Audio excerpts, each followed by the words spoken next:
My framework for looking at this problem is that the world is a very big place. If we're talking about onboarding all of the trading activity and, maybe not just financial activity, but social media activity, et cetera, it's going to be very difficult to fit that on essentially one decentralized computer. This episode is brought to you by Arkham. Arkham allows crypto traders and investors to look inside the wallets of the best traders, largest funds, and most influential players in the crypto markets today.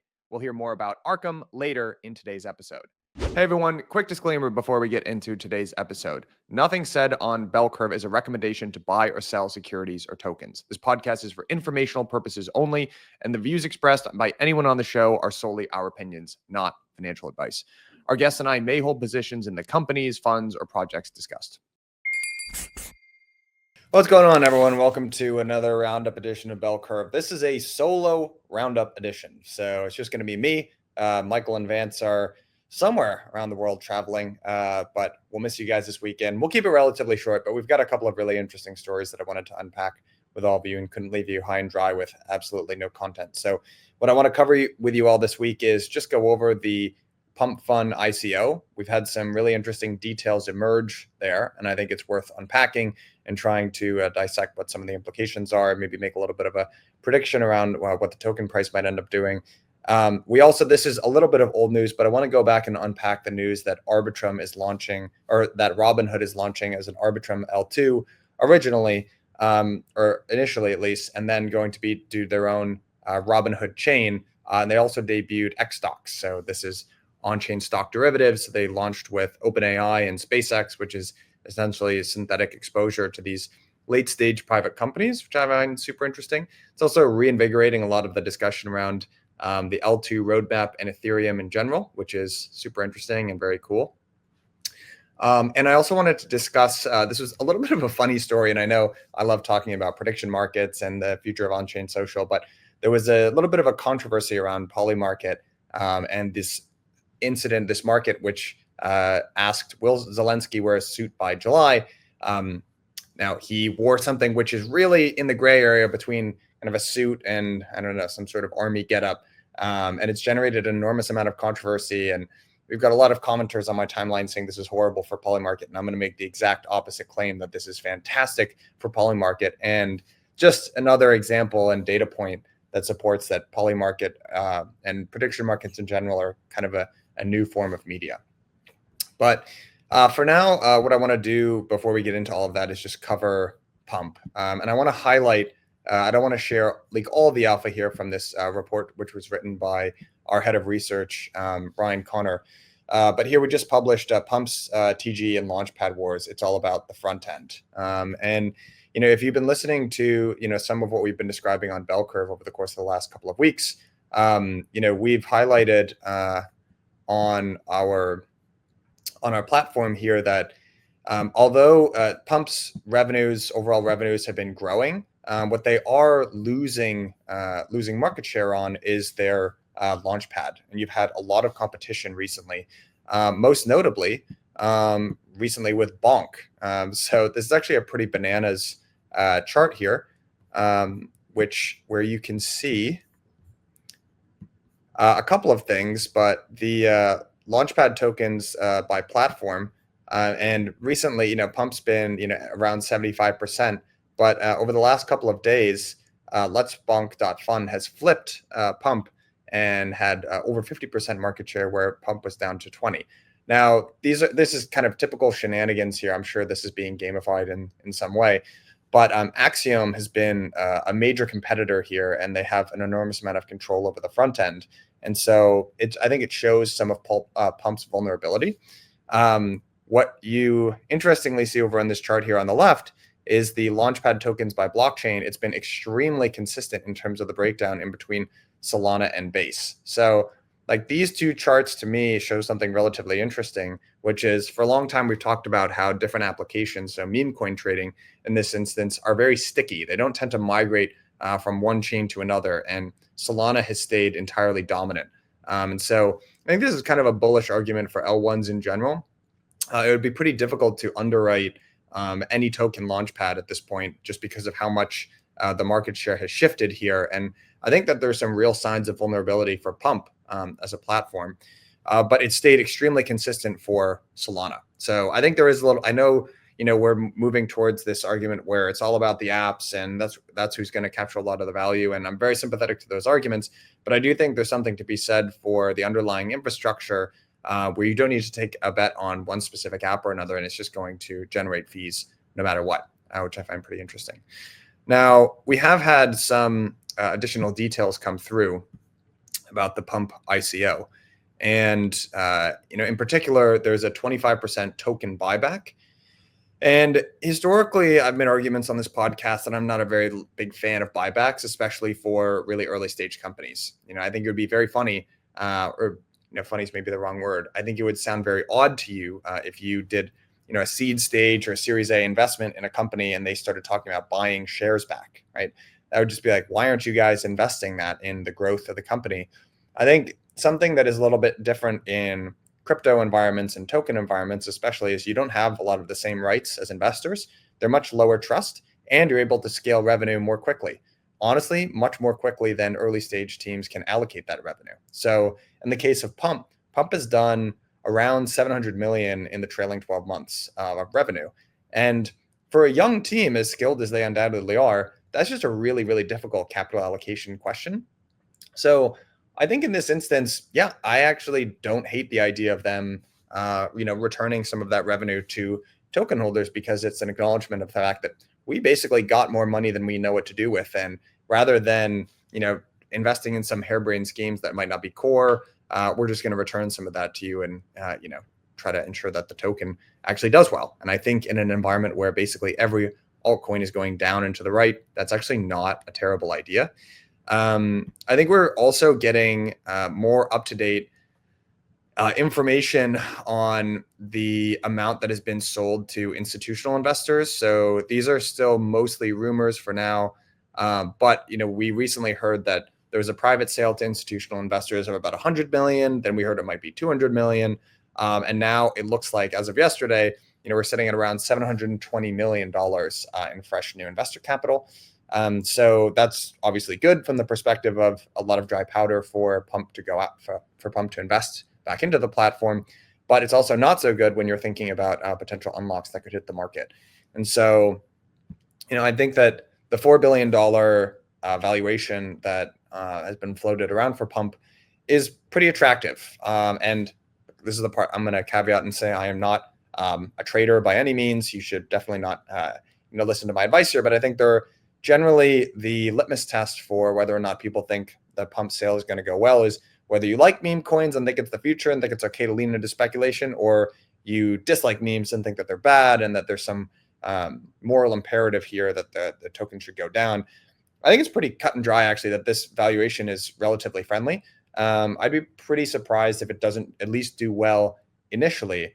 However, I think longer term, it's more challenged. And I actually it's hard for me to escape some amount of pattern matching here to, at the end of previous crazes, the exchange that, finally launched their token or did some amount of, yield farming or an airdrop or something like that, kind of marked the end of that particular hype cycle mania. And I want to point you to SushiSwap and also the launch of Blur that kind of was a bookend to the original DeFi summer and kind of the Yam food farm meta and then the NFT meta. And I think the connection there is that it was two things, which was one, once Sushi and Blur finally had tokens, they heavily incentivized trading as a huge part of that. And so if you were holding on to underwater bags, this is basically going to be the last gasp of buying opportunity and for you to unload some of your bags onto the market that you were going to get in some period of time. So, when I'm looking at the tokenomics here, there's a certain amount that's going to go towards ecosystem initiatives, and who knows, maybe they'll use some of this to incentivize trading activity. At least that's what's been done in the past. There's kind of been points programs and things like that. And if you're underwater on your bags, that's generally a good time to dump. Second off, prior in both SushiSwap days and Blur days, if you were trying to get exposure to NFTs or DeFi tokens, there wasn't a really great index or way of doing that until these tokens launched. So let's say I was trying to get some exposure to the meme or to the NFT market. There was no really great way of doing that other than just by buying the blue chips. But as soon as Blur launched, you could say, okay, great. I don't need to bet on any one collection. I'm just going to invest in the exchange, which effectively acts as an index. And so once there's probably some amount of selling of NFTs to fund the index or the Blur token trade, and that actually takes money out of the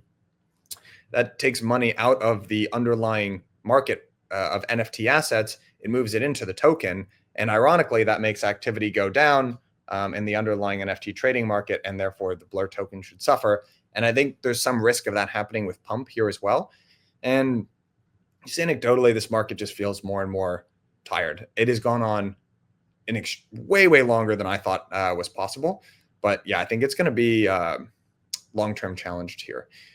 One other thing to think about with Pump is, and I'd be curious to understand anyone else's thinking here, is I have a hard time thinking about Pump where it fits. I could make an argument that it looks a lot like an exchange, and this is just kind of some amount of control over the front end and new creators. Or I could make an argument that it looks a lot like OnlyFans. I think I'm more gravitating towards the argument that Pump Fun is sort of the next iteration of an OnlyFans type business. And the connection there is that OnlyFans gives a platform to creators, and it takes a small fee for allowing distributors to create their content and create a subscription sort of service. And I think the analogy here is that you have creators in the form of people that are creating these meme assets that people want to trade. And Pump is doing its best to attract these creators, and it takes some cut or some rake over the trading fees that they're able to generate. And I think that's probably the way that I would view Pump in general. And I think also, finally, I'm going to take a second here to draw up our dashboard on Pump, but I think that we have talked about it on this platform, but the proof was in the pudding here a little bit when you were looking at where the revenue was coming from in Pump. So if you had only been looking at the headline numbers on total volume, it would have been a chart that is going up and to the right and looks quite good. However, if you're looking at what I'm sharing here on my screen, we've tracked the bonding curve versus the AMM. So, back in the beginning of March, Pump essentially disintermediated Radium. They launched their own AMM where they're directing a bunch of the flow from their Launchpad. And so what you can see here is the bonding curve volume has actually been going down essentially, and it peaked back in the end of January. Now they made up in terms of the volume here on their AMM, but overall the Launchpad and part of their business has been kind of in decline, and it looks like it peaked back in January. And so I think this is, once again, crypto learning what we had to learn in Web 2 the hard way as well, which is that when you control the relationship with your end customer, you ultimately control your destiny. And you'd probably rather be closer to the top than going all the way down to the bottom. So I guess we'll have to check back in here in a week or two to see how the Pump token does. I personally think that Pump is a really interesting experiment, and I think it is more right than wrong in terms of how we're directionally going with both media and trading, and kind of the smushing of those two disparate sectors together. So, whenever anyone takes swings, I always wish them the best. So wishing the Pump Fund team the best of luck. Arkham was created to make blockchains human readable and simplify blockchain data so that it is meaningful and useful to the average crypto user. With their new exchange, users can see what the top traders are buying and selling with Arkham Intel, and then trade on that information with Arkham Exchange. To get started, follow the link in the show notes below. We're entering crypto's cloud era, and EigenLayer just launched EigenCloud to power it. Just like AWS transformed the internet, EigenCloud is a full developer platform that gives developers cloud-grade programmability with crypto-grade verifiability on any chain. To learn more about how the Eigen token is securing a new class of verifiable apps and how to get exposure to this growing class of crypto infrastructure, follow them on X at EigenLayer. As always, investments in blockchain technology involve risk, terms, and conditions apply. Do your own research. Okay, now this is a week old, but I want to cover Robinhood's launch of Onchain stocks and the announcement of their Arbitrum layer 2. So this is something that I think they're referring to these as stock tokens, but they're basically derivative contracts that provide exposure to the price movement of underlying US stocks or ETFs without granting direct ownership of the actual securities. So these are only available today to EU customers and are not available to US consumers due to regulatory differences. Found that actually pretty funny that the EU was more lax from a regulatory standpoint than the United States, which feels like that's not how it typically works. But basically, these are tokenized contracts which are issued by Robinhood Europe. They're recorded on a blockchain, initially Arbitrum, but there are plans to transition to Robinhood's own layer 2 blockchain, dubbed right now Robinhood chain. They track the price of the underlying assets, stocks like NVIDIA or ETFs like Vanguard's VOO, which are held by a US licensed institution. And yeah, they're derivatives. So they don't confer any shareholder rights in the same way that the underlying equity actually would, but they give you price exposure. Now, the interesting thing here is that Robinhood decided to build an L2, and it was very interesting to hear Vlad's explanation and rationale for why. And I'm paraphrasing here, but the idea is that he wanted to be the landlord, not a tenant. The idea there is they have an enormous amount of leverage in terms of the daily active users and people that are trading on Robinhood, the app. So why would they want to leak value to, I guess, a more monolithic layer like a Solana here, whereas they could just create, relatively easily their own trading environment and capture a bunch of that value for themselves. Although I do think that they're directing, I think, 10% of the fees that are going to go to Arbitrum DAO. And this is probably a similar arrangement to the 15% sequencer fees that Base is paying to the OP collective. To be fair, I have no idea if grants were a part of this. I just did an expansion discussion around this where Uma was questioning that. I honestly don't think grants are super relevant here. I think everyone plays the grant game. So even if there was some sort of grant from the Arbitrum Foundation or something like that, I think it's just par for the course, probably. I think that it is validation. I think to look at this within the context of this old debate, modular versus monolithic, I think that this is validation of Ethereum's layer 2 roadmap, or the L2, modular roadmap.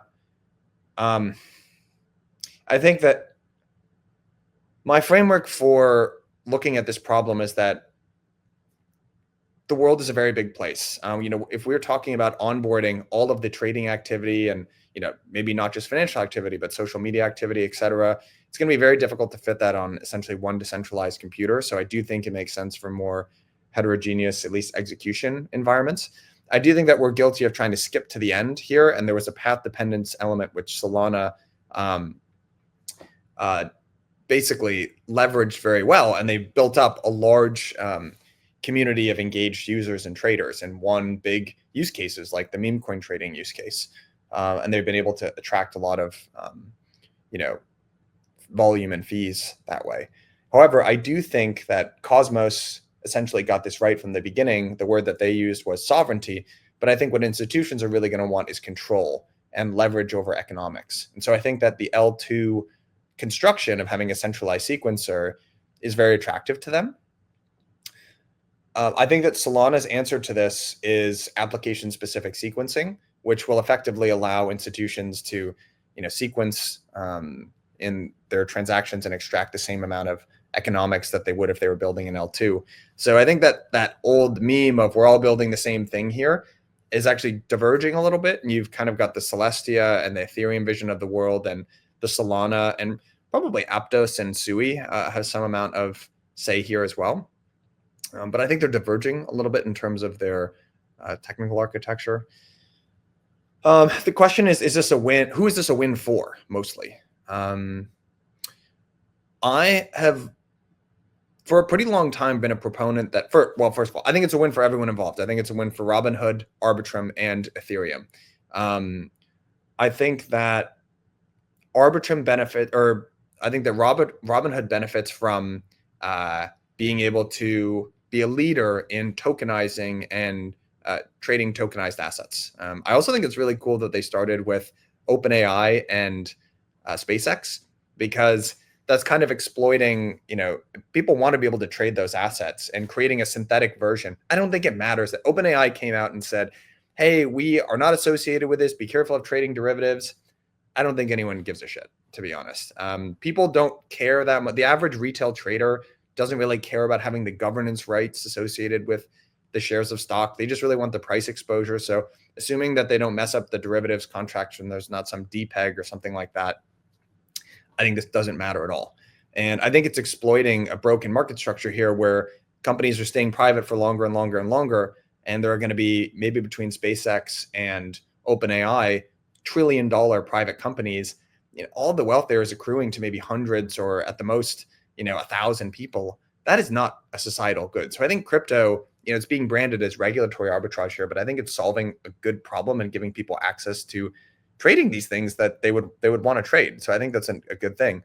And the question is who, and so Robinhood is going to be able to offer that product, and they're going to benefit quite a bit from that. This is obviously beneficial to Arbitrum. They're going to get 10% of these trading fees, it seems like, and that's going to accrue directly to the DAO. So that's a big win. I will say Hood, the stock price jumped like 15%. I think Arbitrum barely moved, which might be reflective of other challenges that Arbitrum has in its business model. But I still think it's a big win for Arbitrum by any stretch of the imagination. And then the question is this good for Ethereum and ETH? I'm going to separate Ethereum and ETH. It's undoubtedly good for Ethereum. The question is it good for ETH? I remain of the mind that the only thing that will, Ethereum needs two things. There needs to be the perception that everyone is building all of this stuff on the Ethereum network. And then investors need to be able to understand how that activity is going to translate into fees. I just think that's my opinion. I know that some people think that we can meme our way into ETH being a store of value like BTC. That's not my opinion. I don't think that's a smart strategy. So I think right now this is good. This is forward looking. I think investors are going to be excited about this. They're going to think, hey, this is all built on Ethereum. And the same way that ETH is kind of getting a little bit of renewal as like the stable coin chain. That's great. The memeability will take us so far. I think we need a story about how all of this activity is going to translate into fees. And once we get that, it'll be really, really good for ETH, the asset, like it's currently good for Ethereum, the network. I know some people have a different opinion than me on that, but that's my opinion. I think that there was an interesting post from Wasi Lawyer who deconstructed basically how this all works. And, everything exists here in Robinhood's walled garden. So, these are all traded by indexing essentially this whitelisted, read KYC AML list of accounts and tracked internally within Robinhood.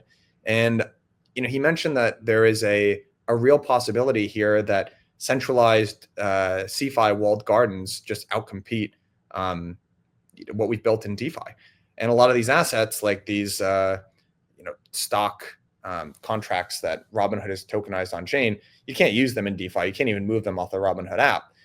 And so I think I'm slowly coming to the realization that, most trading is going to occur in walled garden type platforms. And we'll probably go through something like we went through with the web, where these open protocols in the web, but they were kind of steadily outcompeted by more centralized platforms. I don't know that that's a bad thing.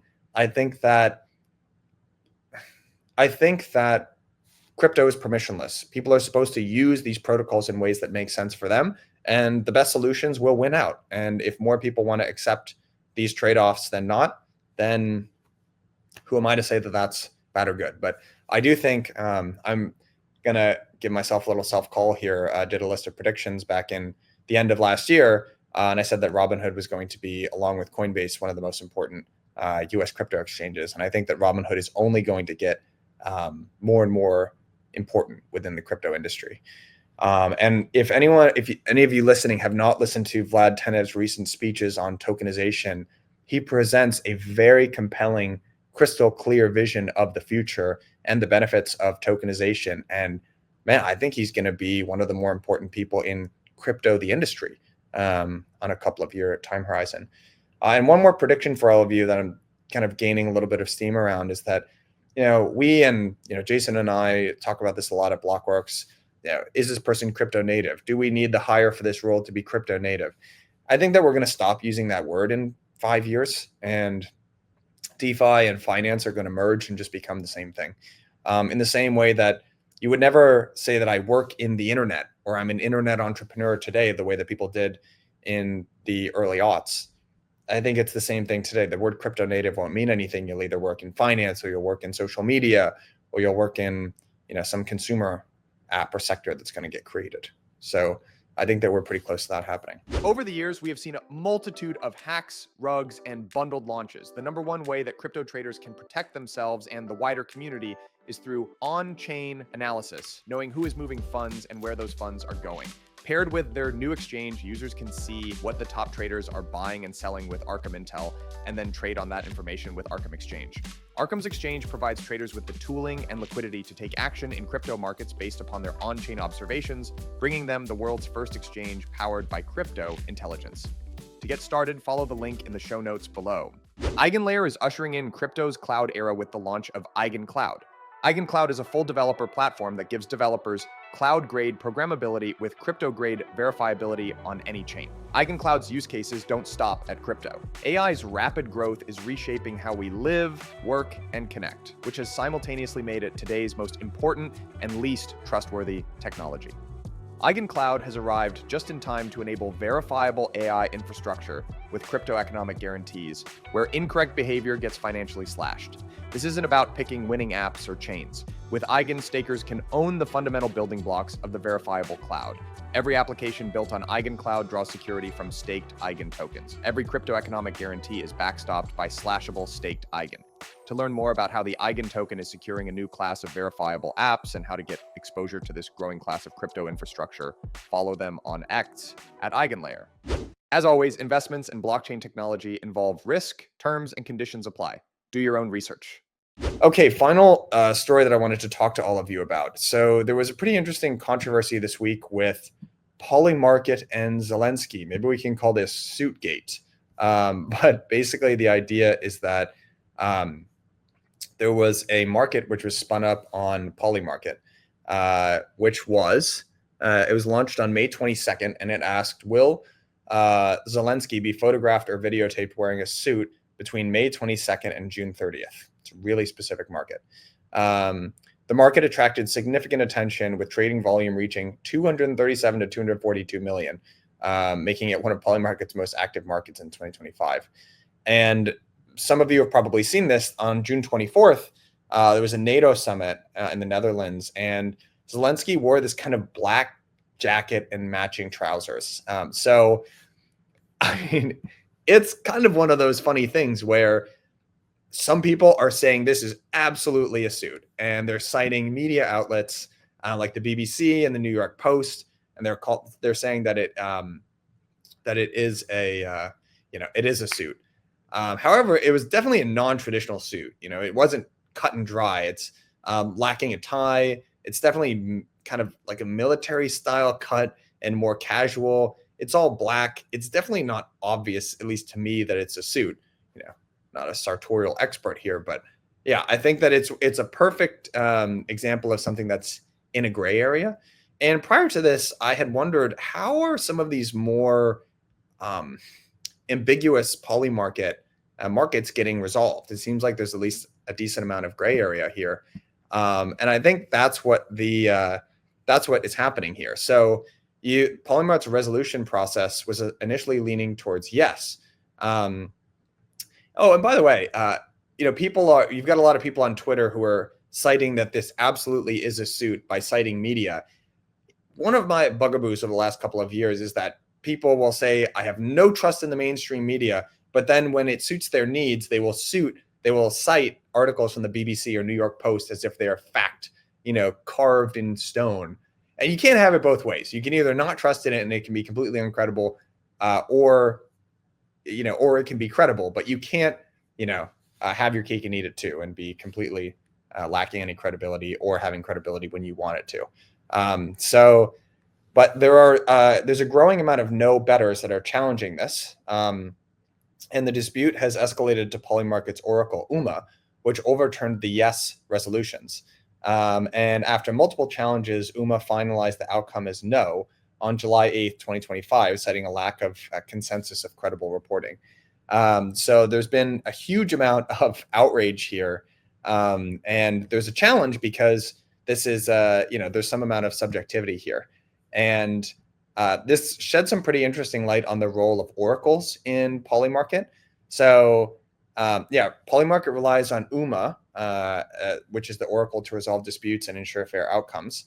So critically, the way that UMA works is it's optimistic. So it assumes the proposed outcomes are correct unless challenged. So the way that this actually works in practice is when a Polymarket market closes, a proposer submits an outcome, yes or no, based on the market's criteria. Polymarket users have a 2-hour window to dispute the proposed outcome by posting a $750 bond. This is to prevent, this is to be civil resistant. If no dispute is lodged, the outcome is finalized. If disputed, the resolution escalates to UMA DVM. So this is data verification mechanism. The UMA token holders essentially vote on the correct outcome, staking their tokens to participate. Voting is incentivized. So voters who align with the majority receive rewards, while those who vote against consensus face penalties or slashing of their stake tokens. This encourages consensus, but can incentivize voting with the perceived majority rather than the objective truth. The top 10 UMA voters hold about 30% of voting power, and 95% of tokens are controlled by large holders like whales, raising concerns about centralization. So yeah, this is fascinating to me because I've been talking to you guys for, I don't know, the last couple months about this connection in between prediction markets and regular media. And this, to me, I've seen a lot of people saying this is a black mark on Polymarket and this is damaging their credibility. And what I would say to you is no, media thrives on controversy that drives attention, engagement, clicks. This is, I believe, probably outside of the US presidential election, the most traded market in Polymarket history. It's like 230 million of volume. And yeah, this is the name of the game when it comes to media. It's controversy. It's a huge win. We're all talking about it. I've seen it on my timeline a million times this week. And by the way, the other thing that makes this classic media story is that this isn't, something about the government or revealing, files from the Pentagon that the public needs to know, yada, yada. It's about whether or not Zelensky wore a suit. The most viewed Blockworks article ever was, from our data team, we found out that the creator of Shiba Inu, they moved something like $1 billion worth of tokens. And we put an article together about that, and that was our most viewed article, by many miles. Not any of the investigative reporting that we've done or opinion pieces or anything like that. It's kind of like our dumbest article ever was our most viewed one. And that's kind of the truth about media. And it's just interesting to see this reflected in prediction markets as well. I also think that it highlights the importance of the infrastructure that supports prediction markets. And I think there's going to be a really interesting regulatory challenge down the line here because, you have regulators which are used to monitoring markets or just market structure here to make sure that no one gets, that whatever trading is happening or is happening in a fair way. But when you have these markets which are actually determining, what truth is essentially, then it has this completely other secondary function, which is really important outside of the orderly functioning of markets. And I think it actually it shows the benefits that the benefits of liquidity that will accrue to kind of the early winners of these prediction markets. And it also shows the importance of oracles here. And actually, we've talked a lot on this show about how the obvious beneficiaries of real world assets or, the stablecoin market is borrow lend protocols.